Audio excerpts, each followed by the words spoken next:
며칠 전 아프리카의 한 대통령이 다짜고짜 한국을 방문해서는 일본에서 대출받은 2조 9천억 원을 통 크게 쏘고 갔습니다. 그리고는 자신들이 가진 가장 확실한 재산 천연가스 30년치를 한국에게 전부 맡기겠다는 약속뿐 아니라 점심시간에는 문재인 대통령에게 앞으로도 한 번 더 2조 9천억 원을 쏘겠다고 약속했다고 하죠. 이 나라는 왜 한국에 무려 6조 원을 투자하려는 것일까요?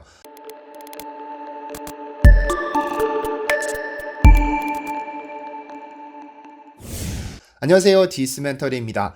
전 세계가 올림픽 준비로 정신없이 바쁘던 지난 7월, 한국에게는 역사의 길이 남을 낭보가 전해졌습니다. 그동안 한국이라는 국가명 앞에부터 56년 동안이나 따라다니던 개발도상국이란 딱지를 떼고 당당히 선진국으로 인정받은 것인데요.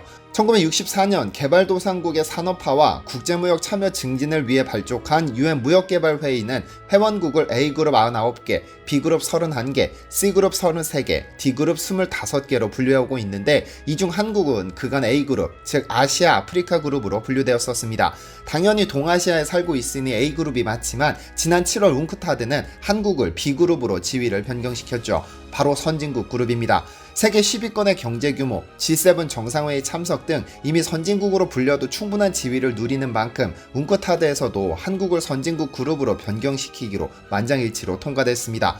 불과 100년도 안 되는 시간 동안 일제강점기와 전쟁을 겪은 한국의 입장에서는 그간 정치민주화, 경제 선진화를 이루기 위해 퍼부었던 노력을 보상받기라도 하듯 뜻깊을 수밖에 없는 결정이었죠.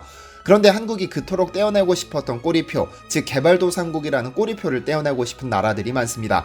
그중 한 국가가 이 꼬리표를 떼기 위해 부단히 노력하며 한국에 적극적으로 도움을 요청해오기 시작했는데요. 지난 11월 18일 청와대의 박수영 국민소통수석이 페이스북을 통해 문재인 대통령과 관련된 글을 하나 게시합니다.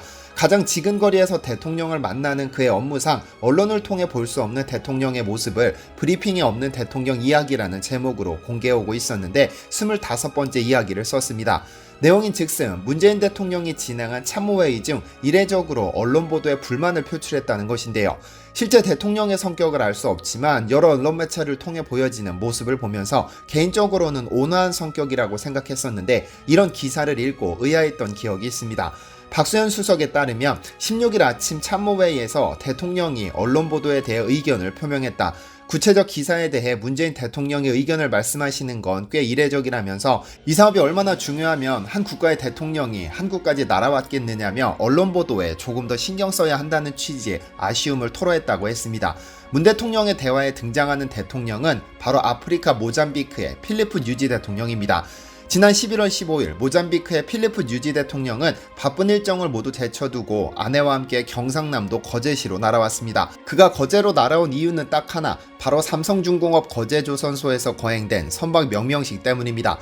도대체 어떤 선박이 감히 한 국가의 대통령을 한국의 지방 도시까지 불러들인 걸까요? 이 선박은 놀랍게도 전 세계에 딱 4대뿐인 바다 위 공장으로 불리는 부유식 해양 액화 천연가스 플랜트 FLNG선입니다. 쉽게 말해 바다에 뜬 채로 LNG를 생산하는 공장으로 심해 깊은 곳에서 끌어올린 기체 상태 천연가스를 받아 액화시키는 역할을 하는데 FLNG의 정박한 수송선에 LNG를 옮겨 싣는 것까지 담당합니다. 그러니까 명칭은 선박이지만 바다 위에 뜬 공장이라고 보면 됩니다. 이번에 삼성중공업이 건조해서 모잠비크로 출항시킨 코랄술호는 전 세계 딱 4대뿐인 FLNG선으로 4대를 전부 한국의 조선업체들이 건조했습니다. 삼성중공업이 3대 그리고 대우조선 해양이 1대를 제작했죠. 보통 FLNG선은 축구장 4개를 붙여놓은 크기인데 여기에 발전기, 액화설비, LNG 수송선 하역장까지 갖춰야 해 보통 기술을 가지고는 절대로 생산할 수 없는 최첨단 선박인데요. 그러니까 이날 모잠비크의 필리프 뉴지 대통령이 거제를 방문해서는 이 선박을 코랄술이라고 명명하고는 모잠비크로 데려간 겁니다. 인도양으로 출항을 시작해 내년 1월이면 모잠비크에서 작업을 시작하게 되죠. 그런데 좀 의아한 점이 있습니다. 모잠비크는 1인당 GDP가 484달러로 세계에서 손꼽히는 최빈국입니다. 한국이 31,637달러니까 쉽게 말하면 한국보다 55배 가난한 것이죠. 그러니까 이 FLNG선은 한 척당 3조 원을 육박하는데 이 비용을 모잠비크가 어떻게 감당했느냐? 그리고 모잠비크는 왜 이만한 돈을 투자해서 이 선박을 사갔느냐는 것입니다.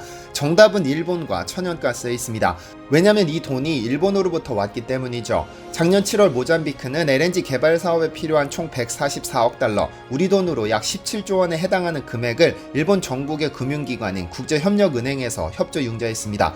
협조융자라는 것은 규모가 큰 사업에 둘 이상의 금융기관이 필요자금을 나누어 대출하는 융자를 말하는데요. 교토통신에 따르면 현재 세계 최대 규모로 LNG를 수입하는 일본은 카타르 등의 중동 국가에서 LNG를 수입하고 있었는데 2019년 중동 해상 통로인 호르무즈 해협에서 유조선 피격 사태를 겪은 뒤에 이런 리스크를 조금 줄이고자 조달처를 아프리카인 모잠비크로 바꾸기로 했습니다. 그래서 17조 원이라는 거금을 모잠비크에 융자해 준 것이죠. 참고로 이 금액은 일본이 아프리카 지역에 집행했던 대출 금액 중 단연 최대 규모입니다. 한국이 그렇게 떼어버리고 싶었던 개도국 딱지를 여전히 꼬리표처럼 달고 있는 국가들은 셀 수 없이 많습니다. 안타깝게도 세계 6개 대륙 중 인구수나 면적에 있어서 아쉬울 것 없는 아프리카 대륙의 대부분 국가가 여전히 이 꼬리표를 달고 있습니다. 보통 사람들은 아프리카가 모든 것을 녹여버릴 듯 뜨거운 기후와 생명이 자랄 수 없는 사하라 사막 등 사막 때문에 가난하다고 생각하지만 이것이 가장 큰 요인은 아닙니다. 유럽 감대국의 침략이 현재 기아를 불러왔다는 것이 더 설득력이 있습니다. 아프리카에는 기록되지 않고 사라진 국가가 많을 뿐 수없이 많은 국가가 존재했고 문명이 존재했습니다. 사막이 많은 특성상 국경선이 확정되지 못한 경우가 대부분이었지만 그래도 원시부족이 살았고 농사를 지었고 가축을 키웠습니다. 그러나 유럽 강대국들은 17세기부터 아프리카로 달려가서는 땅 따먹기 놀이를 합니다. 아무것도 알려진 것 없는 미지의 세계 아프리카에는 상상도 할 수 없는 양의 황금이 있었고 인간이 있었습니다. 총칼로 무장한 프랑스, 포르투갈, 영국, 벨기에는 자신들의 이익을 위해 무참히 아프리카를 장악했고 수많은 인간을 사고 팔았죠. 어쨌든 19세기부터 유럽의 식민지 경쟁은 최고조에 이르렀고 1884년에 개최된 베를린 회의에서는 영국, 프랑스, 독일이 아프리카를 분할해 통치하는 것, 그리고 벨기에가 콩고를 식민 지배하는 것이 정당하다는 어이없는 회의가 열리기도 했습니다. 그리고 이로부터 30년 뒤 1914년 무렵에는 에티오피아와 라이베리아를 제외한 아프리카 모든 지역이 유럽의 식민 지배를 받았죠. 어떤 경우에도 침략은 정당화될 수 없는 겁니다. 이렇게 식민 지배 당시 제멋대로 그은 국경선 때문에 독립한 이후에도 내전을 부추기는 결과를 낳았죠.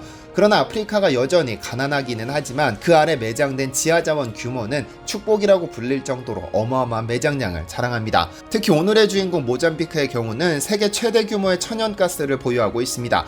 아프리카 최남단에서 인도양을 끌어안은 덕분에 해상의 천연가스가 수없이 매장됐을 것이라는 예측이 지배적이었는데 1970년부터 이에 대한 실사가 진행되죠. 그러다 30년간 소득이 없었는데 2004년에 아주 미미한 수준의 천연가스가 발견됐습니다. 당시 개발 사업은 바로 옆 나라 남아프리카 공화국이 담당했으나 그 누구도 남아공의 기술력을 믿지 않았습니다. 그리고 2011년 미국의 아나다코라는 기업이 직접 탐사하겠다고 나섰는데 그 해에 21세기 최대 규모의 가스전을 찾아냅니다. 북동부 해상 지역에서 6개 광구를 탐사한 결과 제1광구와 제4광구에서 세계 최대 규모의 천연가스가 발견된 겁니다. 제4광구의 경우 대한민국이 약 30년 동안 사용해도 충분한 매장량이 확인됐는데 21세기에 발견한 세계 최대 규모의 천연가스전입니다. 이 개발 프로젝트에 한국가스공사가 지분의 10%를 보유하고 있습니다. 그런데 이 광구에서 본격적으로 LNG 채굴이 시작되면 가장 큰 혜택을 보는 국가가 바로 한국입니다. 이미 10%의 지분을 가진 덕분에 안전하게 3년치 LNG를 확보한 상황인 것도 훌륭하지만 무엇보다 LNG 관련 선박에 대한 발주가 끊임없이 이어지기 때문입니다. 이번 삼성중공업이 거제에서 건조한 FLNG선은 마지막이 아니라 그 시작에 불과합니다. 전세계 LNG선 분야를 거의 독점하다시피 하는 한국의 조선업체들이 모잠비크 프로젝트에서 발주된 선박들을 모조리 수주할 것으로 보이기 때문이죠. 조선업 전문 분석기관 클락슨 리서치에 따르면 모잠비크에서 LNG 개발이 차질 없이 진행될 경우 최대 40척의 LNG선이 필요한데 이미 지난 2020년 말 한국은 17척의 LNG선을 수주했습니다. 149만 CGT로 국내 조선사 수주 역사상 최대 규모이자 무려 5조 원짜리 수주였죠.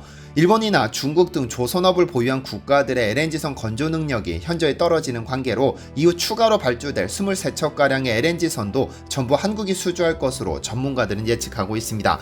다만 지난 4월 27일 이 프로젝트 추진을 맡았던 프랑스의 토탈이 무장반군의 습격으로 사업이 차질을 빚으면서 불강력을 선언해 1년 뒤 재개한다고 물러선 상황이기는 하지만 21세기 최대 규모의 천연가스 사업이 반군 때문에 무너지는 일은 없을 것으로 보입니다.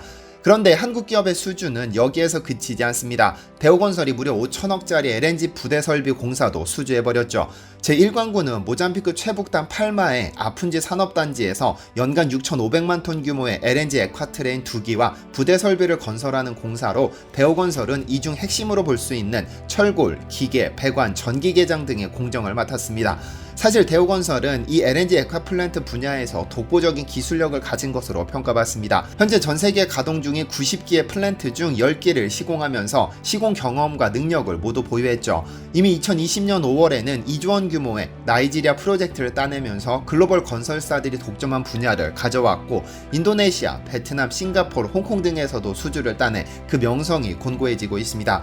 지난 11월 15일 문 대통령은 거제로 발길을 옮겼습니다. 보통 대통령의 특성상 비슷한 주제의 행사에 연이어 참석하지 않는 것인데 불과 2달 전 거제 삼성중공업을 다녀간 적이 있기 때문에 의전 매뉴얼까지 깬 특이한 행보로 분석됐죠. 그런데 이 자리에서 필리프 뉴지 대통령과 점심을 먹던 중 특이한 말을 한마디 들었습니다. 뉴지 대통령은 이후 2번과 동일한 FLNG선 1기를 추가로 발주할 계획인데 한국과 협력하고 싶다면서 만약 오늘 출항한 코랄술호가 안정적으로 조업을 하려면 안전 확보를 위해 해상 경비선 3척의 배치가 필요하다. 이에 대해서도 한국의 군함을 고려하고 있다고 말했다고 하죠. 모잠비크는 21세기 최대 규모의 천연가스전에서 건설, 채굴, 수송, 경비까지 전부 한국에 맡기려는 것일까요? 시청해주셔서 감사합니다.